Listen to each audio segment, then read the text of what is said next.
Drop and rejoin so I'm at the bottom, and then just for production purposes, and then I will be right back in.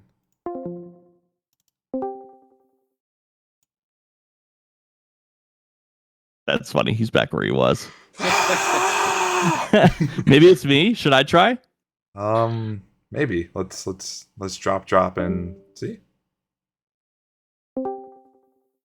Oh, That's different, but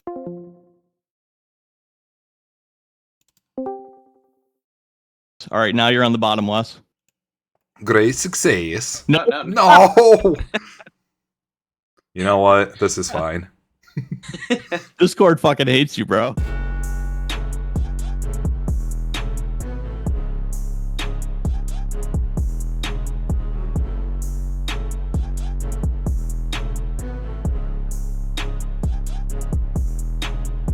Good morning, good afternoon, and good evening, wherever you're tuning in from across the country and around the world. This is the Life Midwest Podcast. Hey, join a Washington musician, a communications major, and an Army veteran, all originally from the Midwest, as we talk about life and events that are both current and events. We also do a series on the side called the My Friends series, where we have friends on the show and talk about their life, their upbringing, their time in the Midwest, and here to find that out today is our guest, Dan Pfeiffer. Dan, how you doing, man?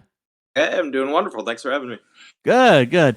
For those who, if this is your first show tuning in, which I don't know why it would be, because we're almost at 100 episodes now, but I'm your host, Kevin Palmer. We got a Thai correspondent. Wait, maybe he's over.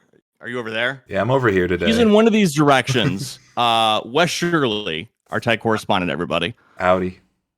And Lenny Wells is off again this week, chasing around his chitlins.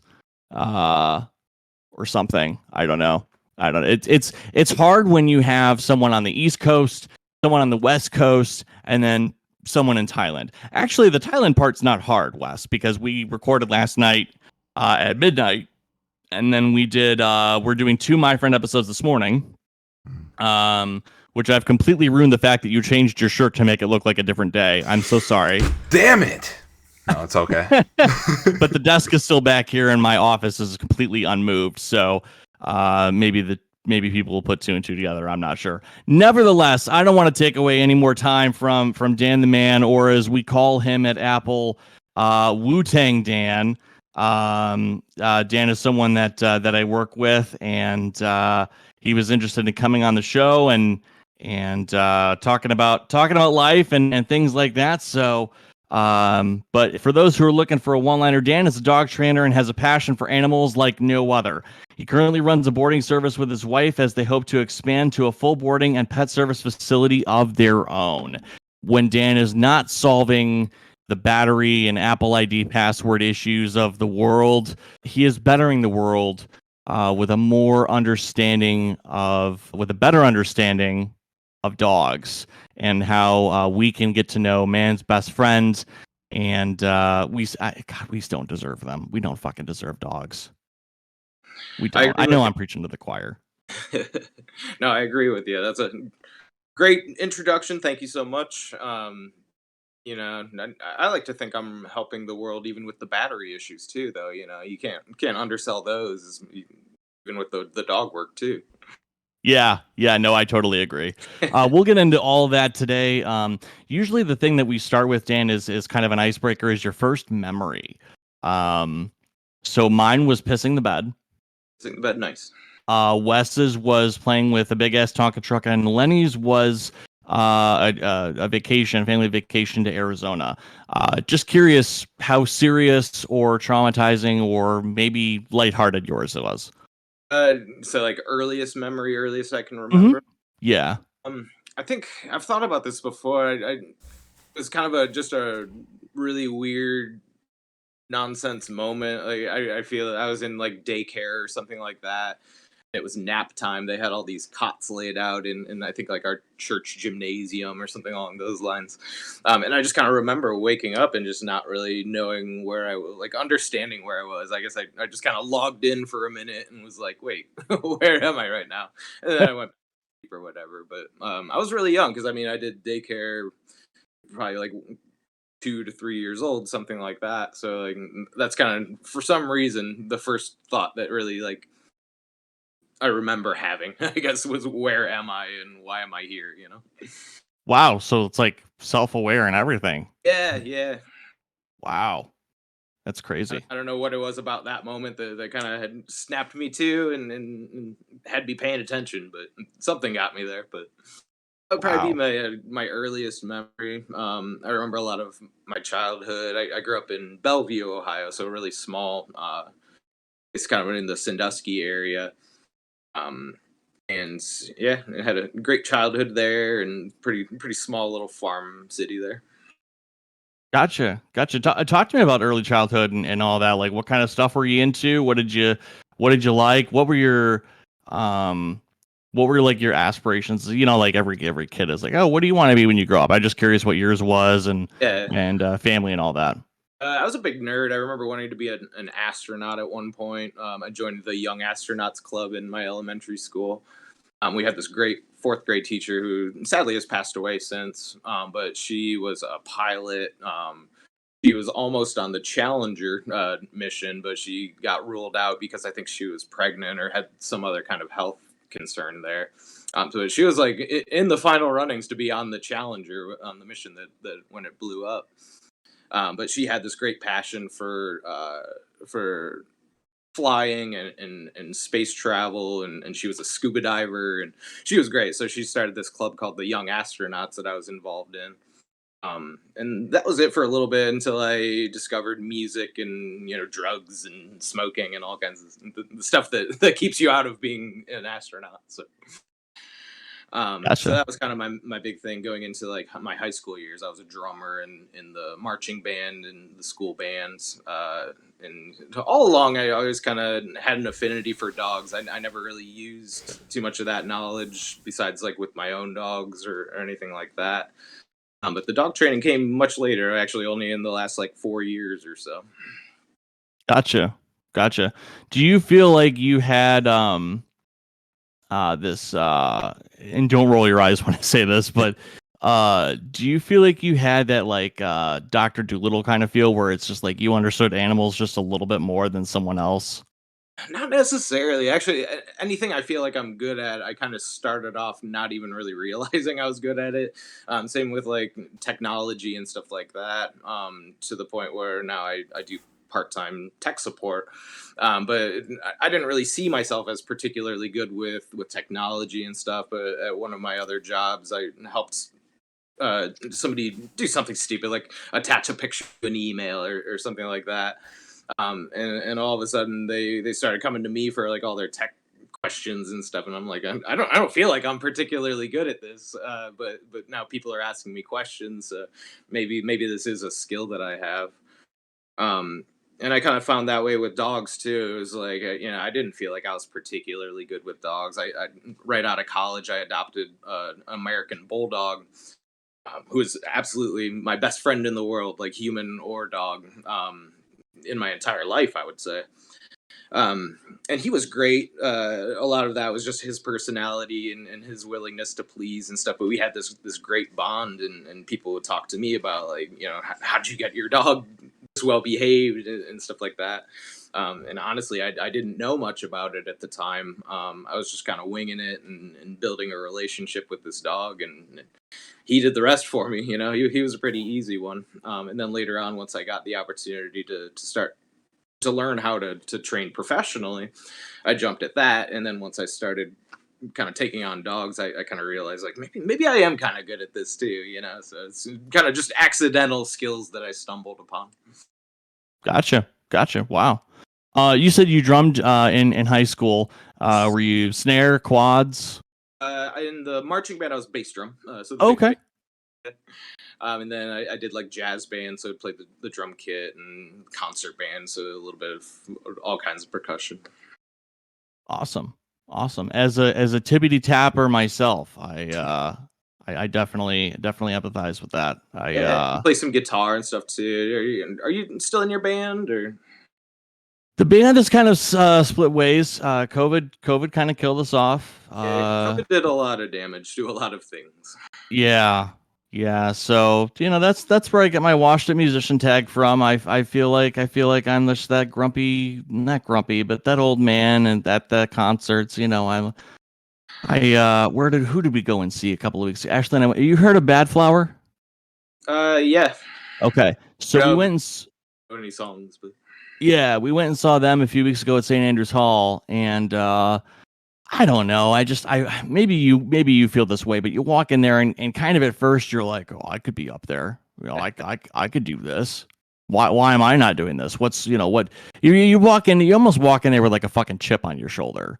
Like everyone knows, like, well, you play guitar. Why aren't you up there? But like nobody fucking knows who you are, right? But like I don't know. Maybe it's just my social anxiety that kicks in, but I like the first like half hour. I always go to the opening bands because like the opening bands help break the ice, but yeah. like not in the way that everyone else it breaks the ice for them. For me, it's just like, okay, I'm in this social setting and I am here as a consumer, not as a performer. Mhm. I'm So the same way. Like, I don't usually have a lot of fun at concerts just because there's so many people. It's pretty overwhelming for somebody like me. I kind of like my quiet spaces and stuff. But I don't know. Maybe I feel like I've always been that way though. Not even now that I'm an old guy or whatever. But yeah, old soul. That's all right. Nothing wrong with being an old soul. Yeah. So you also play bass. Any other instruments? a little bit of guitar. I can strum along and chords and rhythm guitar, I guess, but not too much. Mostly drums and bass. Okay. All right. How did you pick those up? Where did that passion kind of come from? That was kind of my brothers, I guess, that kind of rubbed off on me. My oldest brother, Jeremy, who I was in a band in high school, and then they had some success. Like they even had some record company interest and stuff like that, but never really amounted to much in the end. They were great, and just kind of seeing them have a good time and playing music, I was like, yeah, I could get in on that, and I just naturally picked up the drums. I think I just figured that would be an easy one or whatever, but it's not really once you kind of dig into the technical stuff. But Yeah. uh, so that's kind of where I got started, and then we just had a bass guitar laying around, so I kind of just started messing around on that and got okay at it, I guess. I don't really consider myself a great musician, but That's cool. No, that's cool. I did actually. We've never, all the years we've known each other, we've never talked about your siblings. You have, is it just Jeremy or do you have other siblings? I have two older brothers. So one of three boys. I'm the baby. Yeah, one in kind of close to the area that we grew up. They live in Milan. His family. And I have a brother out in Fort Wayne. Him and his wife. Okay. Okay. Cool. Cool. Parents together or? Yeah. They live pretty close to Cedar Point in Sandusky. So um, that's kind of the home base, I guess. We get together on the holidays and stuff, meet up over there. Yeah, everybody's happy and together, and seemingly anyway. Cool. Cool. All right. All right. Awesome. Talk to me a little bit about, I'm sorry. I'm trying so hard to not go straight for the dog stuff because like I I know. know we could spend the whole episode talking about it. We honestly, Um, I know you're a big Cleveland sports fan. yeah. Talk to me about where that came from, and it doesn't have to be just baseball if you want to span out from there. Yeah, I mean, baseball's my favorite anyway, and that was kind of my earliest exposure to it because I grew up in that area, in the Sandusky area. Pretty much anything around there, it's all about Cleveland sports. The Indians, now the Guardians, the Browns, and Cavaliers. Um, that's what everybody's crazy about it, and growing up in the 90s, I got to see the Indians be World Series contenders, and that was a huge deal. Like, so in our elementary school classrooms, we would have the World Series games playing on TV just while we're doing our schoolwork, just because it was that big of a deal to us at that time. And I think I just kind of got hooked on it from there. It was just like that was such a big thing to kind of go through at such a young age that I was just kind of hooked on it. So I'll be a Cleveland baseball fan for life. I've kind of cooled off on being a Browns fan a little bit, but the Cavs are still good. Yeah, yeah.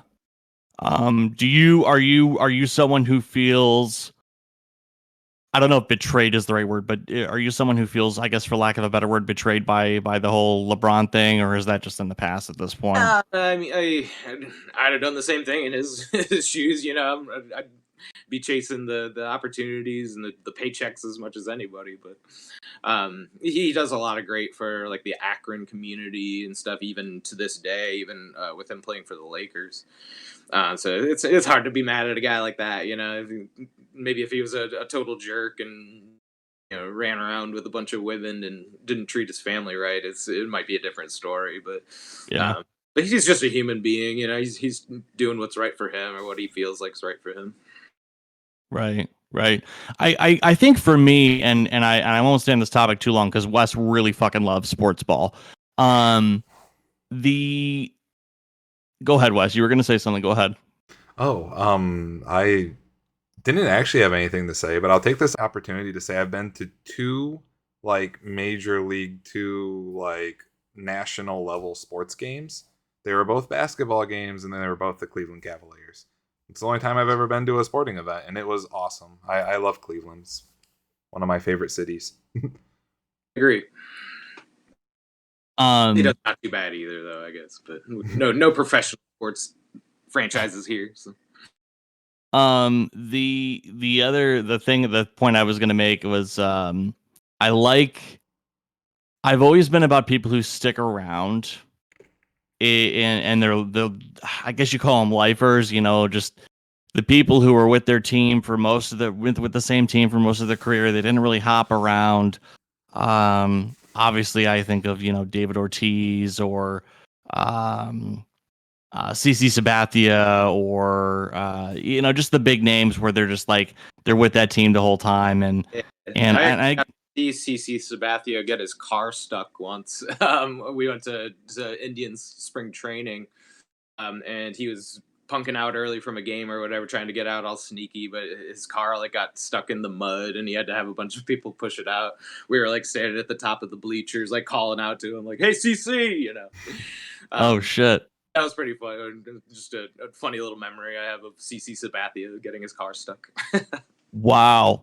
I mean, nothing against the guy's weight or size, but probably should have had one of the bystanders in the car trying to steer the wheel and him Oh pushing, yeah. but And it was a big old like SUV, gas guzzler, as you can imagine. But yeah. Wes, who's that rapper we used to always listen to? Rick something. What, from Cleveland? Chip the Ripper? No, he's not from Oh. Cleveland. Rick Ross? He's just Rick Ross. Yeah. Just picture Rick Ross, and that's CC Sabathia Okay. in size. Just for reference for you. yeah, he's a big guy. Cool. No, that's awesome. Yeah. So obviously, there's a little bit of connection that Dan and I have with baseball there with Terry Francona, former coach of the Red Sox, now with now with Cleveland. I still think he's a great coach and a great manager. And yeah, I've been to a few Cleveland games. Love the ballpark. Great place to be. Killer ice cream. Nobody talks about the ice cream at Cleveland's ballpark. Is it still Progressive Field or did they rename it? I think it's still Progressive Field. Okay. No, the Cavs Arena changed. It was the Quicken Loans? Gund Arena, then the Quicken Loans Arena. Now it's like I don't know. It's something else. I think also still owned by Quicken, but Yeah. I think Progressive is still Progressive. I still remember the days when it was Jacobs Field. So Wow. Yeah. So talk a little bit about that's right, you went to college. I I forgot to ask our other guest about that the other episode we recorded this morning. Yeah, where did you go? What did you study? I went to the great University of Toledo. I was an English major. Started off in I think communication, but then didn't really know what to do with that, so I just kind of refocused to English. I guess thinking that I would make myself more marketable somehow with an English degree, but either way, it's just kind of like a degree to say I have a degree to put on my resume, and then promptly never used it again once I graduated, I guess. So in the scheme of things, but it's kind of weird to go from English major to dog trainer, but I made it work somehow. Well, Wes is the communications major out of the trio of us here, and Wes, you wanna talk about that? Spill a little not knowledge. I don't know what I'm fucking talking about. You're at least using your degree. I mean, that's impressive enough. If you consider this podcast using my degree, sure. I also went from a UT degree to dogs. Right out of university, I didn't train dogs, but I sold dog equipment and worked with dog trainers at the dog containment industry. I don't work there anymore. At Invisible Fence. um, but yeah, That's a popular. A lot of my clients use it and stuff, and I actually kind of use it as an example too, because a lot of the equipment that we use is very similar in technology to what the invisible fence is too. Hmm. So you said you started in communications at UT. What Yeah. years were you at UT? I graduated high school in 2005.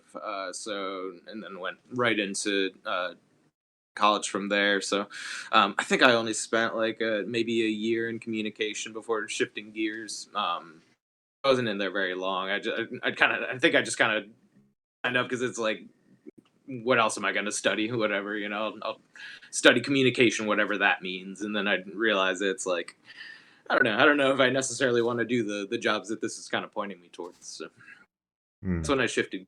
So that would have been like 2005, 2006. And then studied English the rest of the time. Graduated college in 2010. for sure. Yeah, quite a bit earlier than me. I would have joined the communications program in 2018. Yeah, I was originally undeclared with a minor in Japanese, and I'm like, how do I graduate as soon as possible?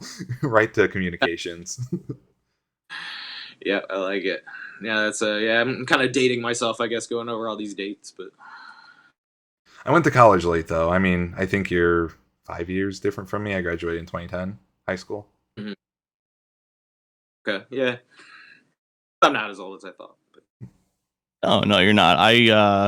Yeah, only 4 years for me. I graduated high school in '09, and I didn't go back to school until right before literally 2 months before the world shut down.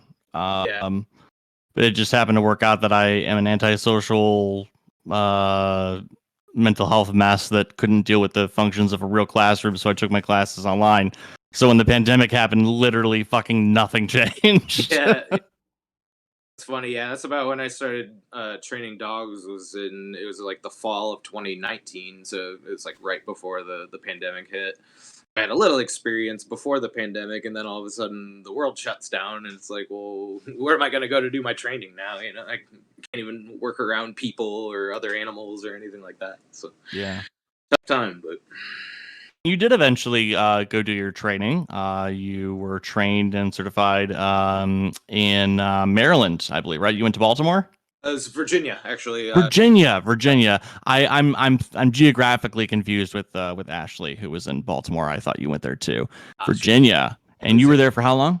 It was about like a 3 week kind of certification class type thing. Some really long days in that 3 weeks, but yeah, it was the company that I contract with. Their headquarters is in Virginia, so they have this whole kind of seminar that you attend, and that's kind of part of the deal. So you have to go through the certification process, and display that you can do these techniques and that you're proficient in it before you even start taking on cases of your own. So that's kind of how that all started. It was a scary thing, It was dog training was kind of always something that was on my radar of something that I would love to try to do professionally if I could, but I never actually thought that the opportunity would come up or anything.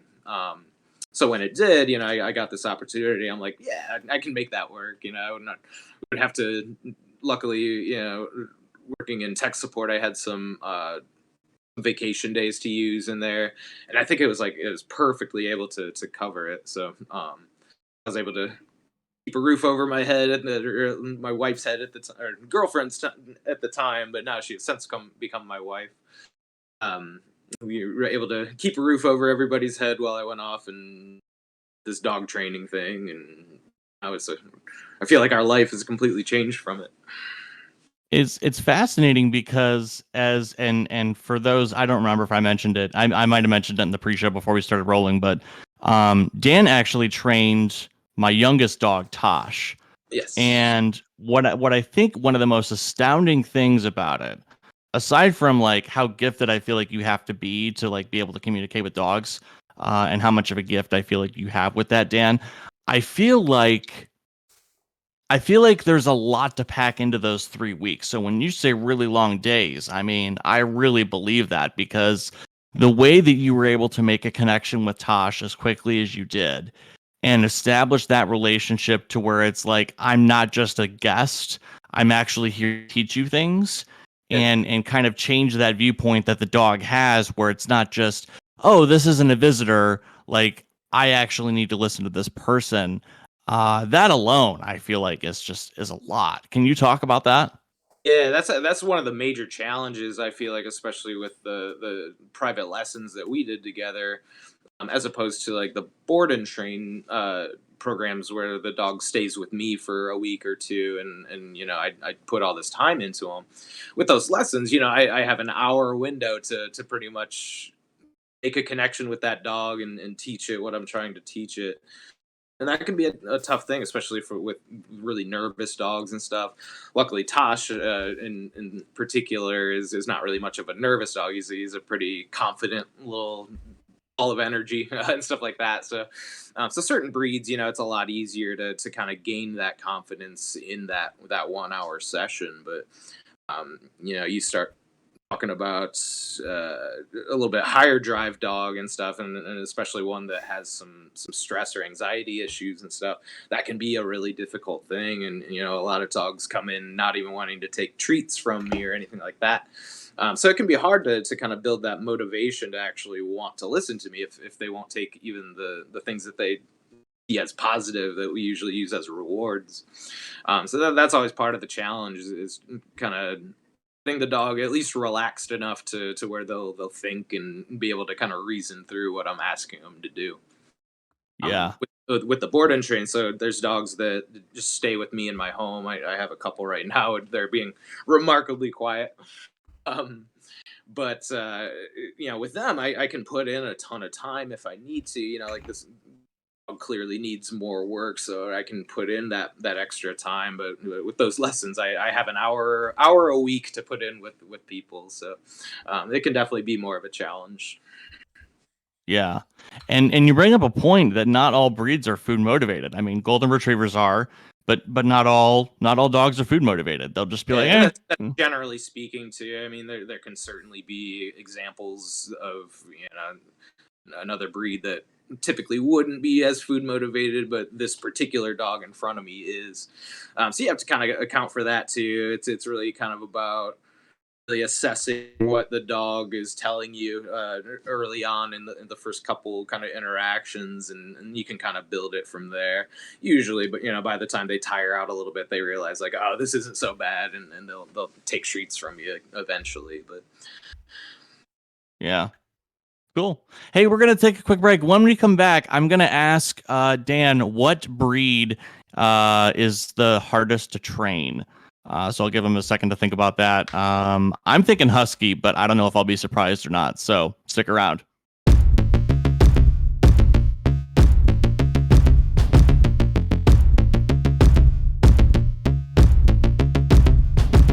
Welcome back, everyone, to the other side of the break of the Life Midwest podcast. It's your host, Kevin Palmer, and Wes Shirley. Lenny Wells is off this week. Hey, if you're looking for ways to support us, we do have a PayPal that's live at paypal.me/thelifemidwest. You can check out our website at thelifemidwest.com. We also have presence on all major social platforms at The Life Midwest. You can interact with our social media manager, Lenny, when he's not busy being off. And then we also have an email at support@thelifemidwest.com. It's been fun talking with Dan so far. The latest installment of the My Friends series. Doing all right, man? yeah, doing wonderful. Cool. I know we I think I feel like sometimes we get stuck with this like this like one part of like someone's like personality or life But it's just like it's so when it's a subject like dogs, it's just so easy to branch out and talk about it for like such a long time. So I hope that's okay that we're spending so much time talking about that. Yeah, there's so many things to talk about when it comes to dogs. So I'm not offended. That's pretty much having dogs on your show here at this point. So Wes, what do you got for Dan this week? So the most important question I can think of is, what's your favorite breed of dog? I as far as training goes, I tend to gravitate kind of towards the shepherds and the kind of higher drive dogs. They're just really easy to get motivated and they do a great job. In terms of dogs I would own, I would say I really like boxers, even though I don't really like training them as much. They're usually pretty stubborn and don't really want to work for you too much. But I really want to get a German short-haired pointer, and maybe train him up to do some hunting or something like that. Maybe I could rent him out or something like that. But I'm a big fan of the German short-haired pointers. They're a wonderful breed. They're pretty high energy themselves, but generally pretty much goofballs.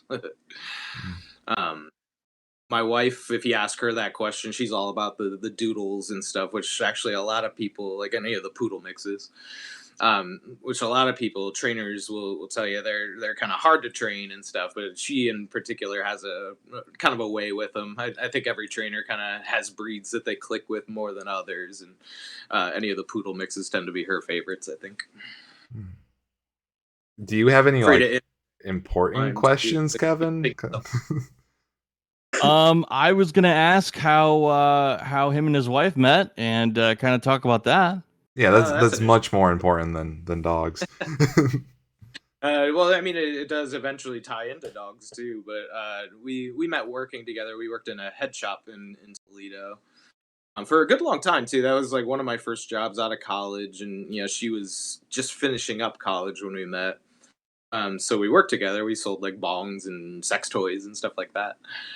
And you work together around those kinds of things. You have to have I think, a certain type of personality. So we clicked really well. And then she met my dog Grady, my American Bulldog that I adopted right out of college. She absolutely fell in love with Grady, which how could you not? He was a wonderful dog. And we just lost him about a year and a half ago or so. So he's been a big part of our story, even from the Oh, beginning all the way up until fairly recently. Um, sorry to hear that, man. yeah, it was tough. He was, like I said, absolutely my best friend in the world. So I mean, I was pretty down and out for a while after that, um, but she naturally fell for him right away, and the first time she came over to hang out, she brought a big bone for him, and he just fell in love with her too. So I always say that he pretty much picked my wife for me. Oh, So that's kind of how we met. We worked together, and then it was dogs that brought us together. oh, yeah, because she's a trainer too. Did she go through the same training as you? Kind of. She actually got certified during the pandemic, so they weren't really doing the you have to travel to Virginia portion of it.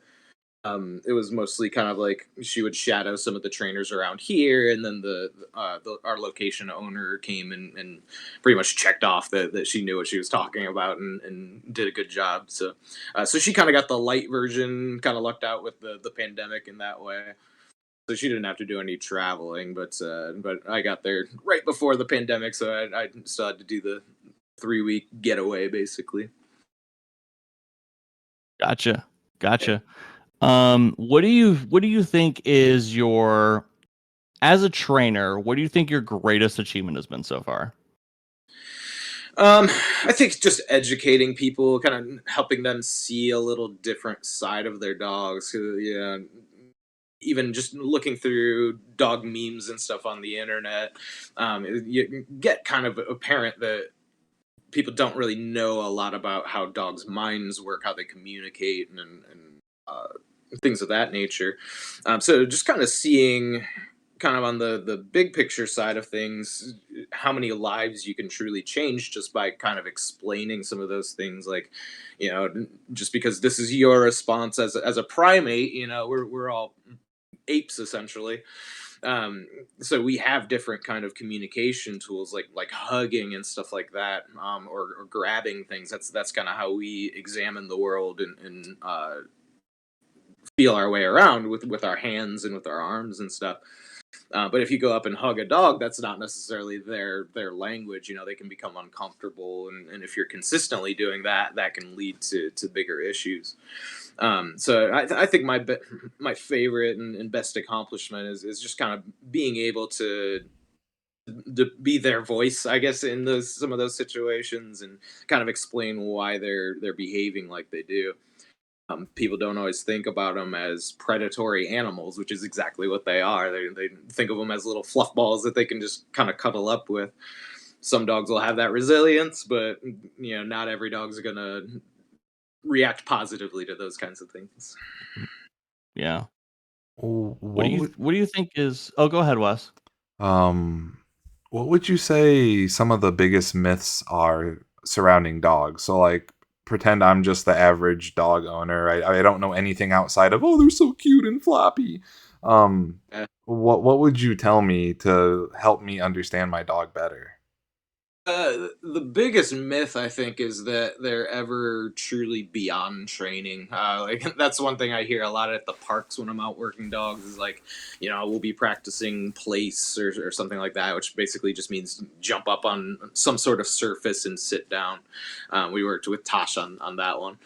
But they'll see these dogs doing these taking these commands and being really well behaved, and they'll walk by and they'll say like, oh, my dog would never do that. Like he's so beyond training and stuff. That's just not true. That's kind of a cop out. I feel you're kind of justifying that so that you don't have to put in the work. But really, if you put in the time and make your expectations clear, um, keep really firm boundaries, be consistent about them, you're going to have a much better relationship with your dog. And I think people don't necessarily want to always put in that time and effort. But your dog's never beyond that. You're just a few hours away from progress if you really just buckle down and put the time in. That is one of the things that I learned from Dan during the training is that as soon as you give up on trying to teach a command, the dog thinks that it's an option. Yep, exactly. And as soon as you teach that the command is not an option, which sounds harsh, like out of context, that sounds harsh, right? But as soon as the dog is like, I don't have an option of saying no here, like I'm being told to sit, I need to sit. That really, I feel like that really helps establish that chain of command, that Yeah. boundary. Yeah, like if you tell your dog to sit and they run the opposite direction and hide under the bed or something like that. If you don't reinforce that, so like go get the dog, bring him back out and make him sit, what he's learning in that moment is if my person gives me a command and I run away and hide, I get my way, like I don't have to follow through on that command. So um, they're opportunistic. They'll take advantage of those kinds of things, and they'll start learning that this is a way that I can have my way. So you have to be pretty consistent with it and everything. I always recommend keeping a leash on a dog, even in the house, which nobody ever takes me up on that for whatever reason. But that way, if your dog doesn't listen to you, you have something easy you can just grab, and we'll practice this a little bit more. Just kind of limits those options a little bit. If they have the option to run away and do something besides what you said, they're going to take advantage of that every time. Hmm. Much like feeding them like table scraps or something like that. It's they don't understand what a special circumstance is. So it's just like if it happens once, it's like that customer that like you unlock their phone for them. It's like, well, this person did it for me once. They don't understand boundaries or special circumstances, right? Yeah, they'll expect that every time. Yeah. Yeah, that's something that we need to teach Ashley. It's always the people that's the problem. It's hardly ever actually a dog issue. It's usually a handler issue. And I've always believed that with all the stories that we probably grew up hearing on the news and the media about, I always think of not just rots but um pit bulls. You know, everybody's afraid of pit bulls because the media is like, it's like, it's like, no, it's a perfect storm of that breed and the person. And maybe I'm talking out of my ass. I might not be 100% correct here. Correct me if I'm wrong, but I think it's that perfect storm of that breed plus a bad owner. Yeah, big time. Yeah, pitties do some of the best work that I've seen. You know, as far as training goes, they're some of the most fun to work with, and they always seem to have the most fun with the training and do a great job. But they're another, you know, like they just have the kind of disadvantage of their anatomy more than anything. They're a big dog, powerful dog, and you know can be scary looking in some cases. So if they don't have that structure, if they don't really know how to present themselves properly, they can make bad decisions. Dogs are terrible decision makers. Pit bulls aren't immune to that by any means. Yeah. The issue with them is just their size and their power. Basically, a bite from a pit bull, they could break bones and break skin and everything. Whereas, you know, a little Pomeranian or something like that, it might break the skin, but you're not gonna, you know, have to wear a cast or anything like that. So Yeah. it's all kind of in the damage that they can inflict if they do make a terrible decision. Right. Wes, I have a few more questions for Dan, but I just wanted to shoot it back to you, see if you had anything. Um, Nothing important, unfortunately. It's just dogs, dogs, dogs. My brain is literally all roads lead to dogs once they get mentioned. Um, I don't know. I But like, personally, I, I love pit bulls. I mean, people say they're a dangerous breed, and yeah, I mean, so is a golden retriever. They're big and powerful, just like you said. Um, the difference with pit bulls is if you're, afraid of the dog, are you going to be able to train it properly? And I see like elderly people getting pit bulls. Oh, they're good protection dogs. I'm like, the dog's going to drag you. Um, yeah, I just think there's a right dog for every person, and maybe it's not a yeah. pit bull, but if you're the person who is a pit bull is good for, you should definitely have one. I think they're wonderful dogs. I've never met one I didn't like. Yeah, I agree with you, and I see that all the time too. Like elderly people adopting German Shepherds or Belgian Malinois or something like that, that has just a ton of drive, and it's like, how are you even gonna walk this thing once it gets bigger than 30 pounds? It's gonna be dragging you down the road. So Yeah. people make bad decisions. You know, they get in way over their head. They think that getting this breed is going to be this way, but then they start showing some of their other maybe not so desirable traits, and it's like, oh, I'm in over my head all of a sudden. Yeah. Yeah. Um, a few general dog questions for you. And if I'm asking a loaded question, definitely preface your answer by saying, Kevin, that was a loaded question. Um, what's a good first breed if you're a uh first time dog owner? First time dog owner, I really like, and they're actually kind of gaining popularity right now. Rebecca is just finishing up training one. He's going home today. But the King Charles Spaniels, or King Charles Cavalier Spaniel or something like that. But now that King Charles took over the royal throne, I think a lot of people are starting to adopt those, and they're great. They're really lazy. They pretty much want to just like lay in your lap and keep your lap warm and stuff. So they're a really forgiving breed, I feel like, and small, easy to manage, stuff like that. Just don't go for the the high drive breeds or anything like that if you're a first time dog owner. Hmm. My neighbor has a girl. It's about 6 7 months, and she's so sweet, so sweet. The guy just retired. So they said they were going to get a dog when he retired, so that they had time to like take it to go on walks and do little things like that. Yeah. And I think you know where we live, or you're familiar with our neighborhood.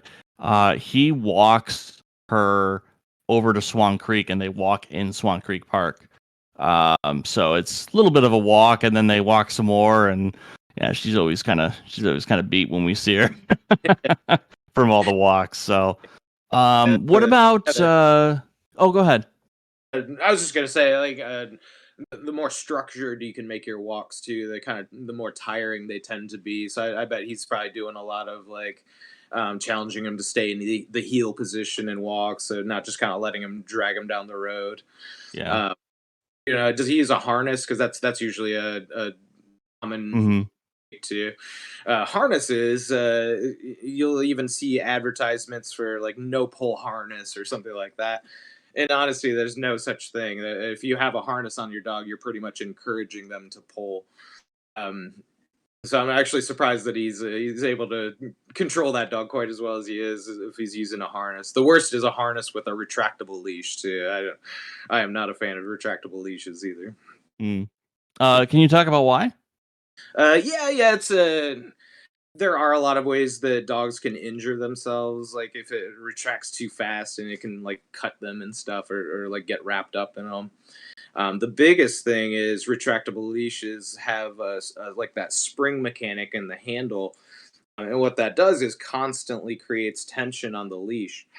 If you constantly have tension on the leash, you don't really have any kind of communication with the dog. So the kind of communication we use with the leash is, as long as it's loose, I'm not telling you anything. But if I need to tell you something, I'm going to add a little bit of tension to that leash, Oh.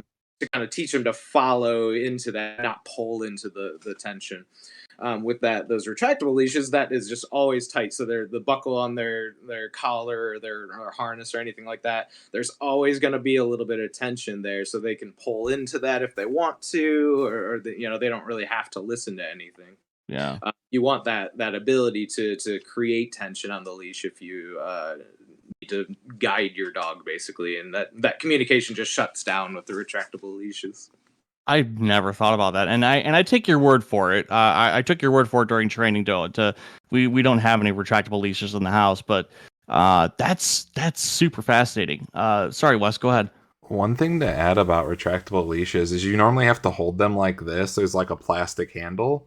But like if you let go of that, you only have your hand to catch it. But on a leash with a loop, you can stick your hand through the loop and then hold on to the leash. And now you Yeah, have that's much more power and keep the dog from running off. And if your yeah. hand slips, it's still around your wrist. Even before I did training, I've never used a retractable leash where I had any like confidence that I had true control over the dogs. I don't know. They don't feel right to me. I don't have any communication with the dog while using them. So, if you have a retractable leash, I would just recommend throwing it out. That was pretty cool. We nodded in sync, Wes. Did you see that? Mm. Let's see. What else do I have for you? I'm trying to think if I have any other non-dog related questions, but it's just I don't want to bore Wes to death with baseball because you and I could talk about baseball all day. Um, what is talk about some highlights from your dog training career? Like what have been some of your highlights? Some of your best moments, favorite moments? Oh man, probably just recently. He ended up adopting a dog.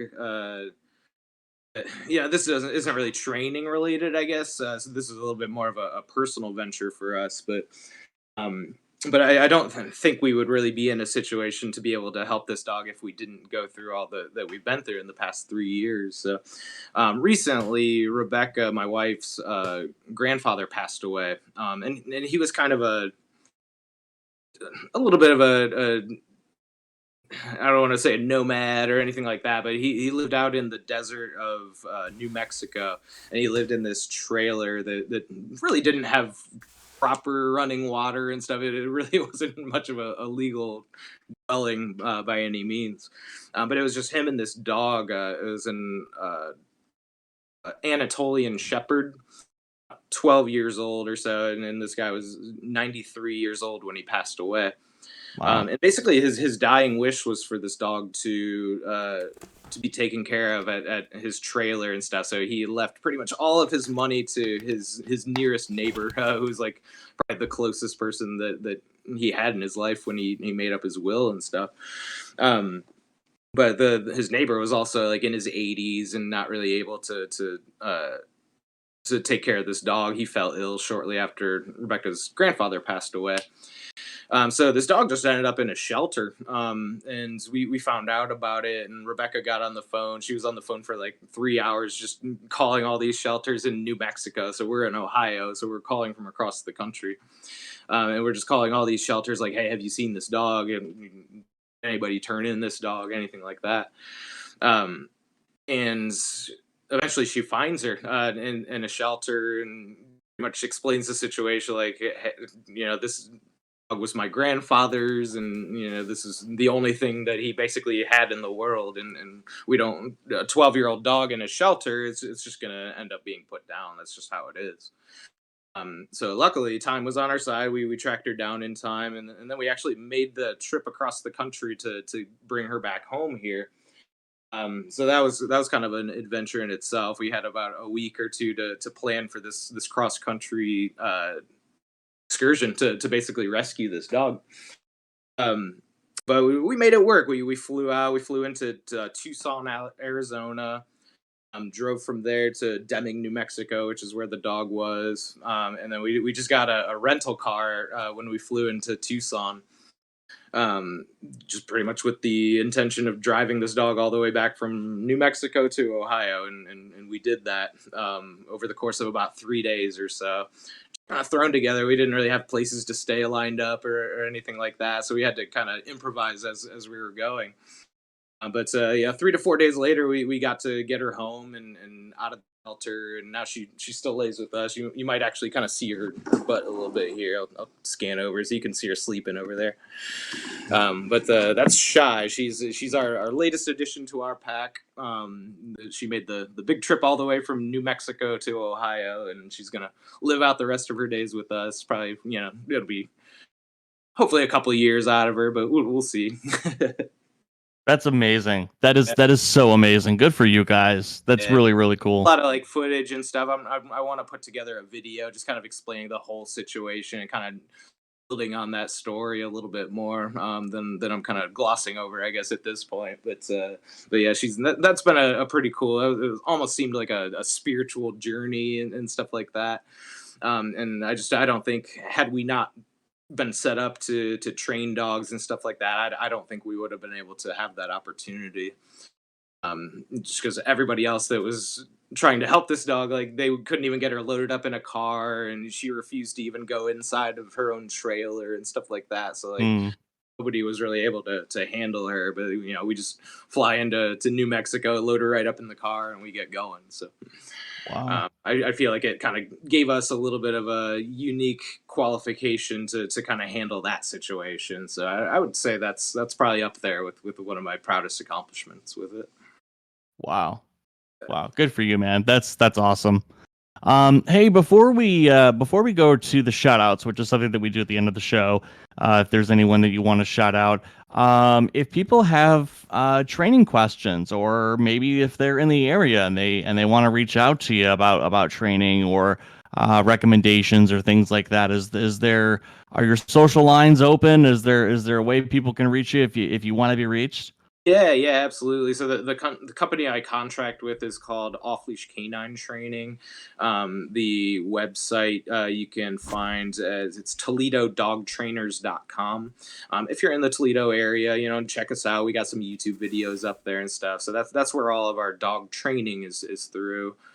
And then if you need boarding services or anything like that, that's kind of our thing. That's not something Off Leash really offers. So if you don't really have a website or anything at this point. It's pretty much word of mouth that we've been boarding with, but we're hoping to kind of expand a little bit more on the boarding aspect of the business. And we definitely need more space because this isn't ideal, I guess, situation for that type of work. But eventually we'll expand into a little bit more legit setup and have a lot more space. Cool.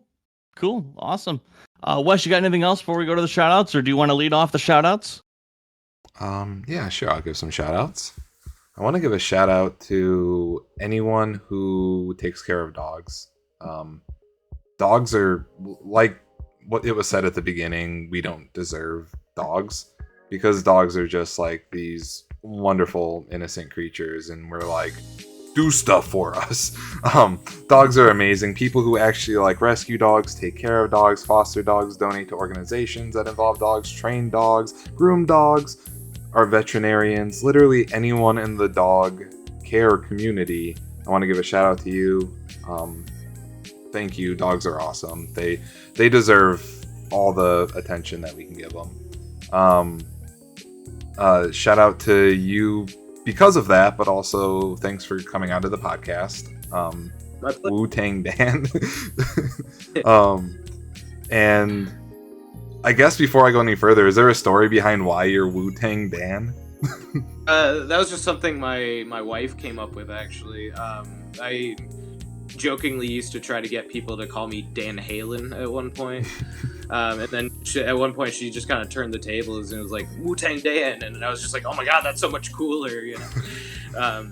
So then I used that as my handle on like some Kahoot games or something like that, and it just ended up kind of sticking, I guess. But yeah, I credit my wife for that one. Awesome. Well, shout out to you, Wutang Dan. Thank you for joining us. Shout out to you, Kevin, for doing all the heavy lifting, like every other episode where you host this. I will try to match that energy in the production.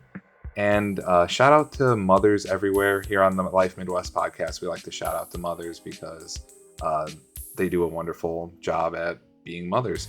My mother fosters beagles, so you know I respect her for that too. But y'all should respect your mom for your own reasons. Everyone everywhere listen to this. Anyways, that's me.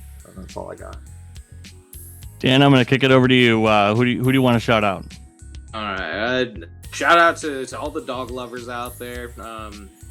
Anyone who's interested in learning more about their dog and kind of how they can prove their bond. If you're doing research and doing your best to learn, that's great.